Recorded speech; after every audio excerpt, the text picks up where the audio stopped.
The situation in Ukraine remains highly tense. Authorities in Ukraine have accused Russian forces of bombing a theater as well as a pool facility in the besieged city of Mariupol, where hundreds of civilians, including pregnant women and children, have been sheltering.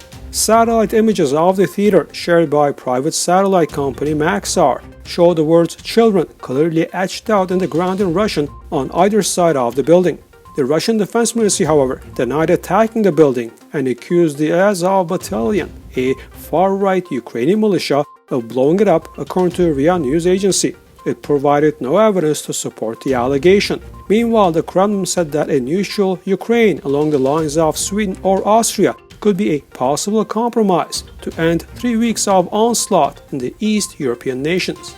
His comments came after Foreign Minister Sergei Lavrov also said neutrality was taking center stage at the talks. According to international law, neutrality refers to an obligation of a state to not interfere in military conflicts of other states. This includes avoiding entering into military alliances such as NATO or the Collective Security Treaty Organization, the CSTO.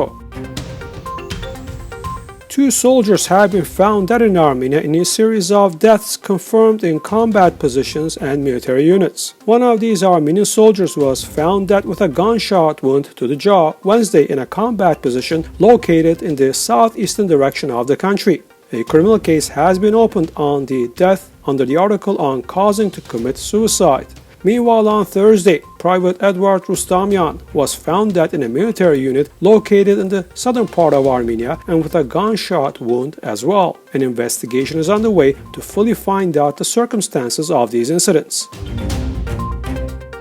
The international community is concerned with the situation in the South Caucasus and in some parts of the Armenian-Azerbaijani border, as well as with the humanitarian situation in Nagorno-Karabakh, Artsakh. For over 1.5 weeks now, there is no natural gas supply in Karabakh after the accident that happened on March the 8th. Since then, Azerbaijan did not let Armenians visit the scene and start repair works. Although Azerbaijanis should have started the repair works, the pipeline has not been repaired as of Thursday afternoon, and the entire population of Nagorno-Karabakh has been without natural gas supply for a week. In the meantime, reports of ceasefire violations have been multiplied since early March along the Nagorno-Karabakh line of contact, as well as on the Armenia-Azerbaijan border, including reports of Azerbaijan's high-caliber mortar shelling of several Nagorno-Karabakh villages.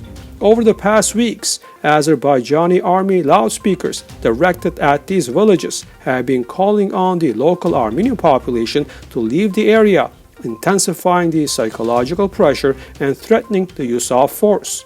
We are concerned with the situation in the region and in some parts of the Armenian-Azerbaijani border, said Russian Ministry of Foreign Affairs spokesperson Maria Zakharova. She also spoke about preparing a peace agreement between Azerbaijan and Armenia. We welcome the readiness of Baku and Yerevan to start preparing a peace agreement between Azerbaijan and Armenia, she noted. Meanwhile, MEP Maria Kalyurand said she is concerned about the humanitarian situation in Karabakh. I am increasingly worried about the plight of the people of Nagorno-Karabakh at the brink of a humanitarian crisis, just as the world's attention is focused on the aggression of Russia against Ukraine, she in turn said.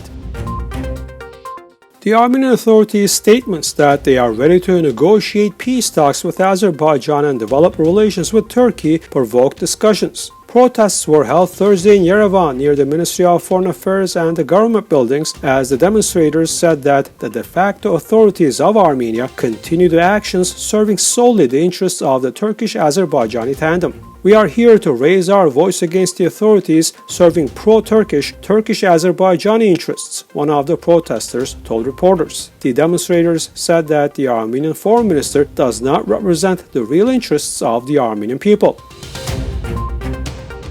Armenian Prime Minister Nikol Pashinyan had a phone conversation with Russian President Vladimir Putin. The sides discussed the situation around Nagorno-Karabakh, Artsakh. The Armenian and Russian leaders exchanged views on the Armenian-Turkish dialogue, the latest regional developments, and the situation in Ukraine as well. Earlier, the Russian president has officially invited the Armenian Prime Minister to pay an official visit to Moscow in spring.